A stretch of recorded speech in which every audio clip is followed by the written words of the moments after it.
देखिए हमारा पहला सवाल है, seafarers at the core of shipping future किस दिन का विषय है। Seafarers at the core of shipping future किस दिन का विषय है, ये सवाल आपसे पूछा गया है। तो आप बताइएगा कि कौन सा क्वेश्चन, तो आप बताइए कि इसका कौन सा आंसर होगा।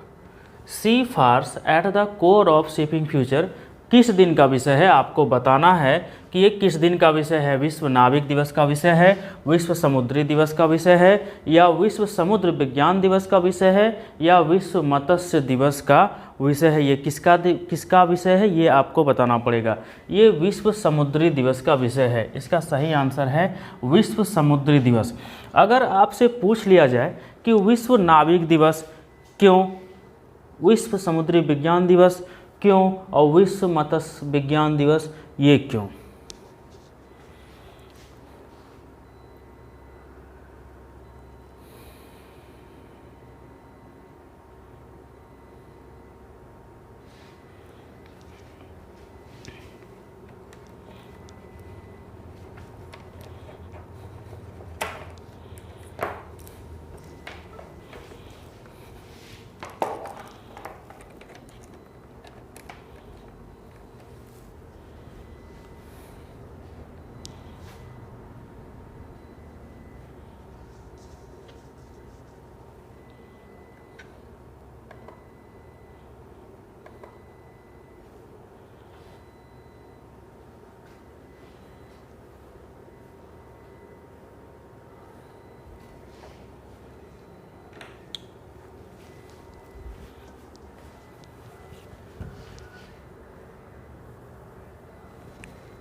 देखिए सी फार्स, आपका पहला क्वेश्चन है, seafarers at the core of shipping future किस दिन का विषय है। आपको बताना है seafarers at the core of shipping future किस दिन का विषय है। तो ये आपका विषय है विश्व समुद्री दिवस का। किनका विषय है, विश्व समुद्री दिवस का विषय है। इसका सही आंसर है विश्व समुद्री दिवस। लेकिन अब आप समझिए, आपको ये भी जानना पड़ेगा कि विश्व समुद्री दिवस मनाया कब जाता है।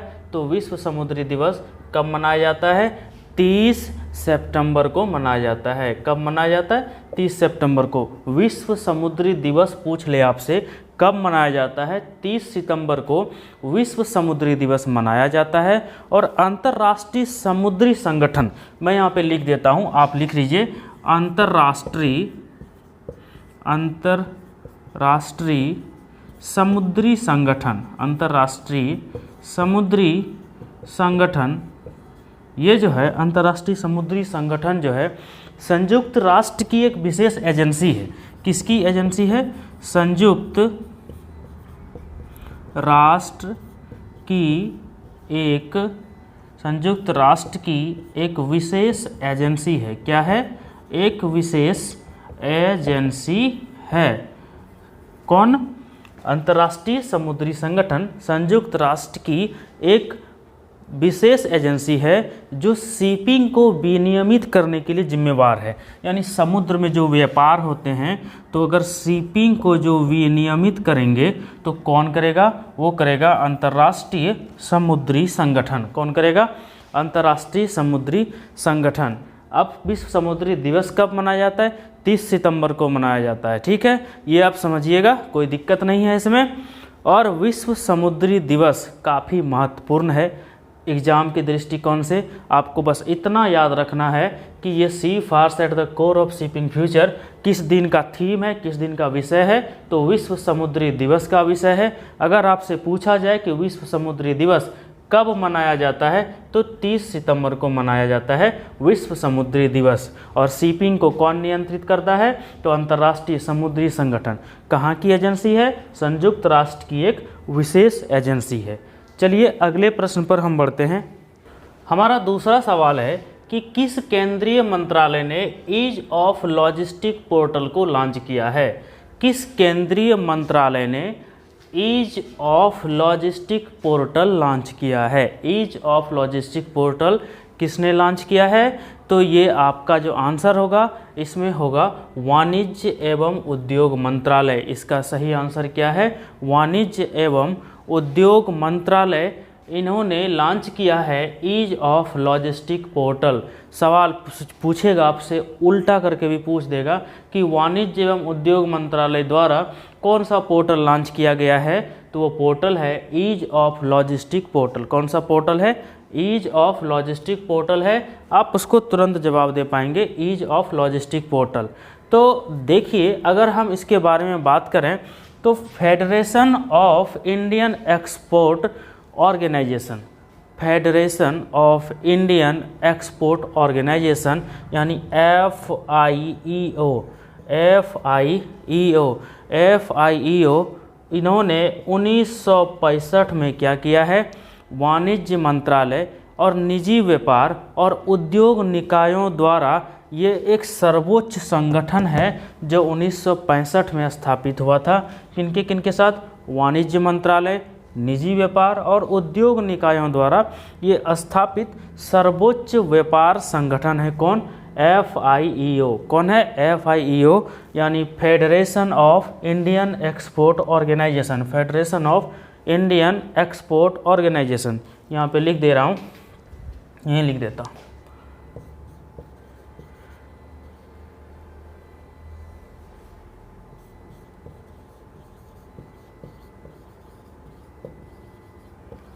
फेडरेशन ऑफ इंडियन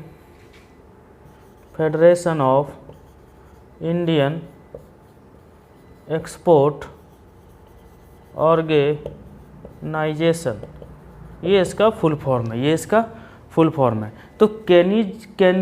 तो वाणिज्य और उद्योग मंत्रालय जो केंद्रीय मंत्री हैं कौन? पीयूष गोयल भाई साहब। मंत्री कौन है इनके? तो क्या बोलिएगा आप? इनके मंत्री कौन हैं? मंत्री हैं पीयूष गोयल। मंत्री कौन है? Piyush Goyal. Once there was a rail minister. किसी समय ये कौन थे? रेल मंत्री थे। ठीक है, तो पीयूष गोयल साहब ने वाणिज्य एवं उद्योग मंत्रालय के माध्यम से ईज ऑफ लॉजिस्टिक पोर्टल को लॉन्च किया है। और जो ये नया पोर्टल होगा, ये निर्यातक होंगे और जो लॉजिस्टिक सेवा प्रदाता जो हैं उन दोनों में एक कनेक्टिंग लिंक स्थापित होगा। और इसी के साथ जो उपयोगकर्ता हैं उनके निर्यातकों की जो मांग है, उनको देखने वालों की, बोली लगाने वालों की और जो चर्चा करने वाले होंगे उनके व्यापार को अंतिम रूप देने में सक्षम होंगे। ईज ऑफ लॉजिस्टिक पोर्टल के द्वारा ये संभव हो पाएगा। लॉन्च किसने किया है? वाणिज्य एवं उद्योग मंत्रालय ने इसको लॉन्च किया है। मंत्री पूछे कौन है? तो मंत्री पीयूष गोयल भाई साहब हैं। इसका संगठन कौन है? FIEO 1965, federation of Indian export organisation, federation of Indian export organisation. बात समझ में आई? चलिए अगले प्रश्न की ओर अगर हम बढ़ते हैं, हमारा जो अगला क्वेश्चन है वो है किस केंद्रीय मंत्रालय ने डिस्प्यूट अवॉइडेंस मैकेनिज्म के माध्यम से विवाद निवारण तंत्र को मंजूरी दी है। तो हमारा जो सवाल है वो है कि विवाद निवारण तंत्र को मंजूरी देने वाला मंत्रालय कौन सा है? ये इतना याद रखिएगा कि डिस्प्यूट अवॉइडेंस मैकेनिज्म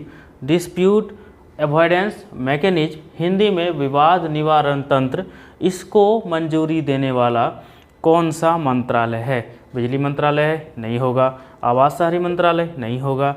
IT मंत्रालय? नहीं होगा। विज्ञान प्रौद्योगिकी मंत्रालय? नहीं होगा। इनमें से कोई नहीं इसका आंसर होगा। आपका सवाल होगा सर अगर इनमें से कोई नहीं है तो है कौन? तो ये हैं शक्ति मंत्रालय। किसने लॉन्च किया है इनको? तो अगर आपसे सवाल पूछे कि भाई डिस्प्यूट अवॉइडेंस मैकेनिज्म, विवाद निवारण तंत्र किन्होंने बनाया, किस मंत्रालय द्वारा? तो ये है इनका शक्ति मंत्रालय। कौन है? शक्ति मंत्रालय। इसका जो सही आंसर है वो होगा शक्ति मंत्रालय। यानी कि सवाल सीधा है, डिस्प्यूट अवॉइडेंस मैकेनिज्म के माध्यम से किसने विवाद निवारण तंत्र को मंजूरी दी? तो शक्ति मंत्रालय ने। किसने दी? शक्ति मंत्रालय ने मंजूरी दी है। समझ गए आप? चलिए अगले प्रश्न पर। हमारा अगला क्वेश्चन है CIPET यानी इंस्टीट्यूट ऑफ पेट्रोकेमिकल्स टेक्नोलॉजी का उद्घाटन किस शहर में किया गया। सीधा सवाल है कि बस सवाल ये पूछेगा कि इंस्टीट्यूट ऑफ पेट्रोकेमिकल्स टेक्नोलॉजी का उद्घाटन किस शहर में किया गया, तो जयपुर में किया गया। कहाँ किया गया, हमारा जो आंसर है वो है जयपुर। कहाँ इसको लॉन्च किया गया, जयपुर में। लॉन्च इनको किन्होंने किया और किस माध्यम से किया, हमारे जो प्राइम मिनिस्टर हैं भैया नरेंद्र मोदी साहब ने वीडियो कॉन्फ्रेंसिंग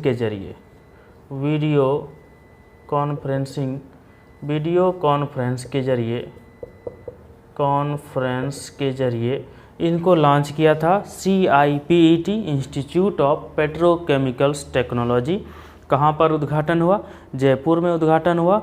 और सेंट्रल इंस्टीट्यूट ऑफ पेट्रोकेमिकल्स जो इंजीनियरिंग एंड टेक्नोलॉजी कॉलेज है, जिसे पहले central institute of plastic engineering and technology कहा जाता था, इसकी स्थापना 1968 में भारत द्वारा चेन्नई में हुई थी संयुक्त राष्ट्र विकास कार्यक्रम की सहायता से।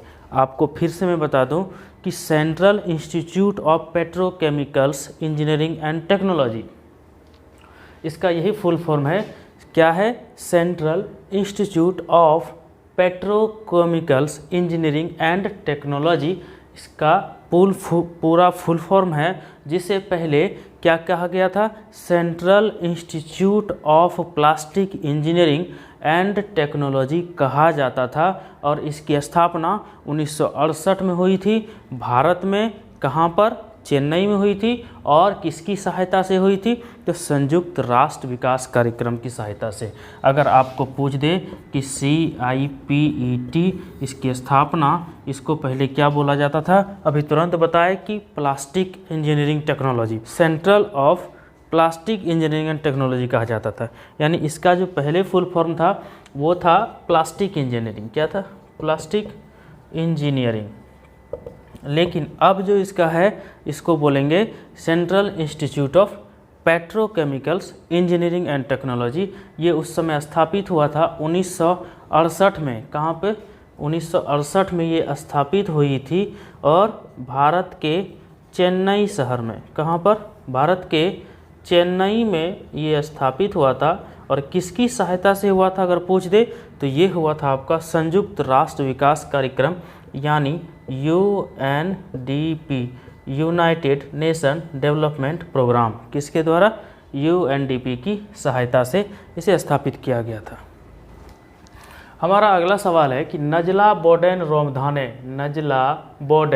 रोमधाने किस देश की पहली महिला प्रधानमंत्री हैं। नजला बोर्डेन रोमधाने किस देश की पहली महिला प्रधानमंत्री हैं, तो ये ट्यूनीशिया की हैं। कहाँ की हैं, ट्यूनीशिया की पहली महिला प्रधानमंत्री है।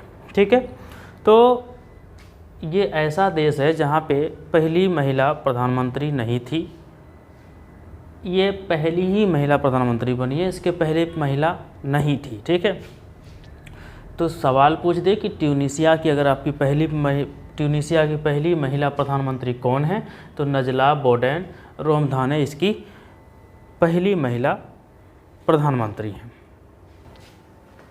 हमारा अगला क्वेश्चन है कि किस प्रौद्योगिकी कंपनी ने भारत में क्रिएटर एजुकेशन प्रोग्राम यानी निर्माता शिक्षा कार्यक्रम को शुरू किया है।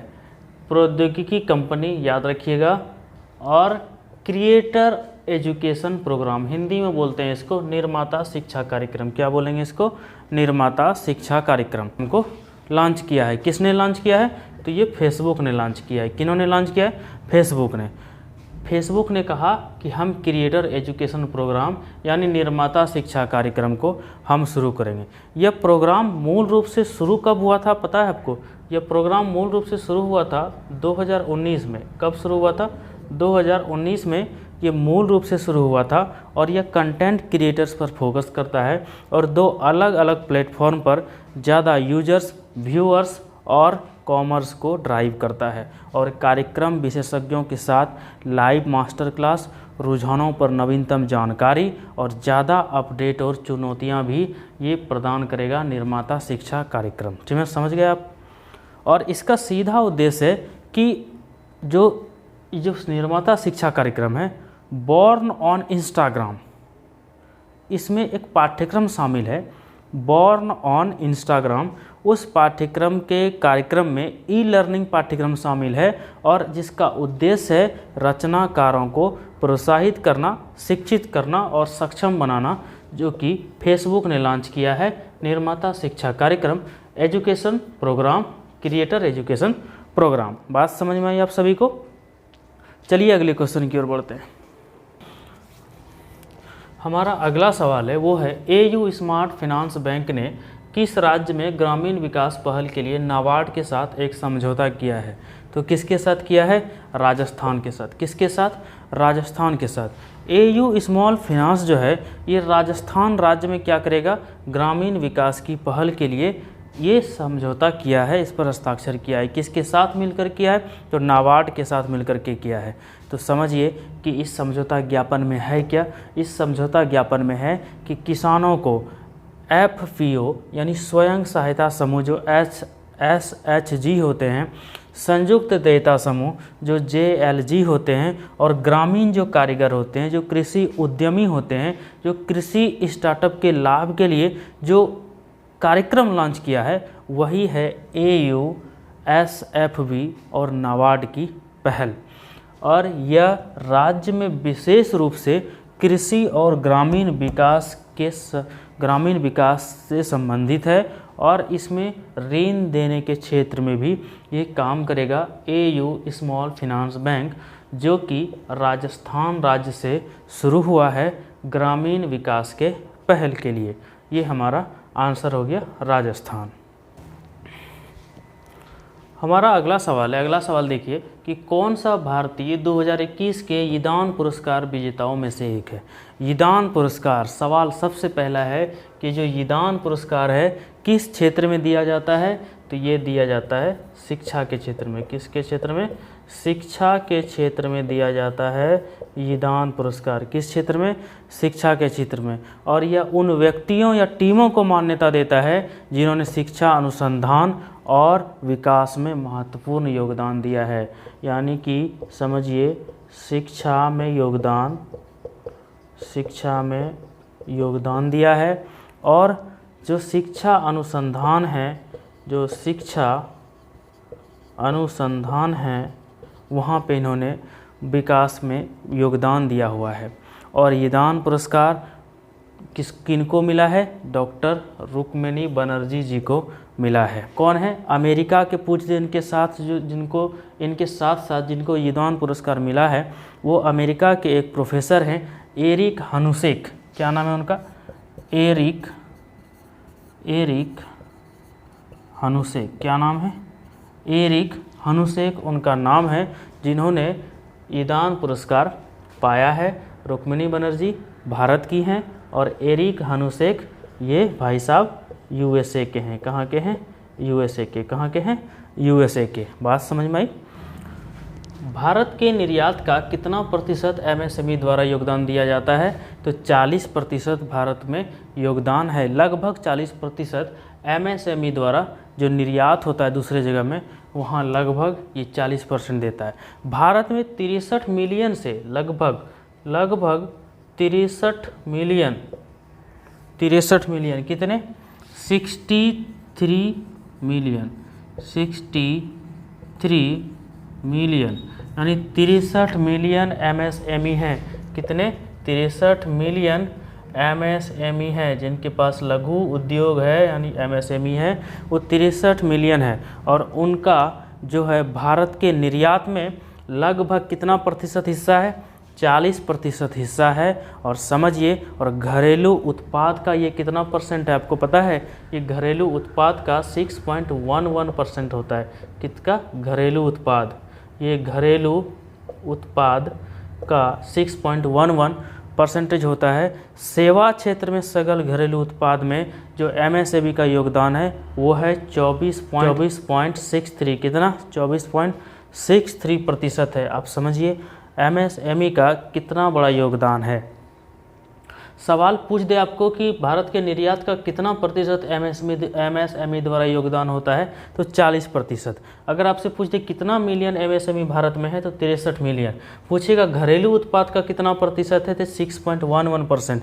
अगर आपसे पूछ दे कि एमएसएमई का योगदान सकल सेवा क्षेत्र में सकल घरेलू उत्पाद में कितना परसेंट है, 24.63% है। और केंद्रीय एमएसएमई मंत्री कौन है? अमी अगर मंत्री पूछ दे कि एमएसएमई मंत्री कौन है, वो हैं नारायण राणे। कौन है अभी? नारायण राणे। कौन है मंत्री? एमएसएमई मंत्री कौन है? नारायण राणे भाई साहब एमएसएमई मंत्री हैं। और इन्होंने ही ये रिपोर्ट बनाया है, लॉन्च किया है। तो कितना प्रतिशत योगदान है? 40% योगदान है। घरेलू उत्पाद का ये कितना प्रतिशत है? 6.11। और सेवा क्षेत्र में कितना प्रतिशत है? 24.63%। ये आप ध्यान रखिएगा। चलिए अगले प्रश्न की ओर बढ़ते हैं। हमारा अगला क्वेश्चन है कि हाल ही में किस देश ने जेल व्यवस्था में आपातकालीन की स्थिति घोषित की है? किस देश ने जेल व्यवस्था में आपातकालीन की स्थिति घोषित की है? वो है इक्वाडोर। कौन सा देश है भाई साहब? ये इक्वाडोर देश है। इन्होंने जेल व्यवस्था में भी आपातकालीन की स्थिति घोषित की है। और इस निर्णय के बाद एक जेल नरसंहार की घटना होती है, जिसमें 115 लोगों से अधिक कैदी मारे जाते हैं। आपातकालीन की स्थिति सरकार को हिंसक स्थितियों को नियंत्रण में लाने के लिए जेलों के अंदर पुलिस और सैनिकों को तैनात करने की शक्ति देती है। यही है आपातकालीन शक्ति। आपातकालीन की स्थिति घोषित की है इक्वाडोर भाई साहब ने। आपातकालीन की स्थिति घोषित की है। अगर किसी तरह गलती से वहाँ पे मार हो जाता है, झगड़ा हो जाता है, कोई दंगा फसाद हो जाता है, तो आपातकालीन स्थिति में पुलिस की तैनाती की जा सकती है। आपातकालीन स्थिति में पुलिस को तैनात किया जा सकता है। तैनात पुलिस को क्या करेगी? तैनात करेगी। ठीक है। तो ये सारे 10 प्रश्न जो थे आपके, वो काफ़ी महत्वपूर्ण थे, बहुत ज़्यादा इम्पोर्टेंट हैं। आप सभी इन सारे 10 प्रश्नों को पढ़ लीजिए और करेंट अफेयर्स के जितने भी प्रश्न हैं उनसे अवगत रहिए। उनके साथ साथ जो भी बनने वाले प्रश्न होंगे वो तो हम बता ही देंगे आपको। और सारे प्रश्नों को ध्यान से पढ़िए, आगे बढ़ते रहिए, हमेशा खुश रहिए। नमस्कार, बाय।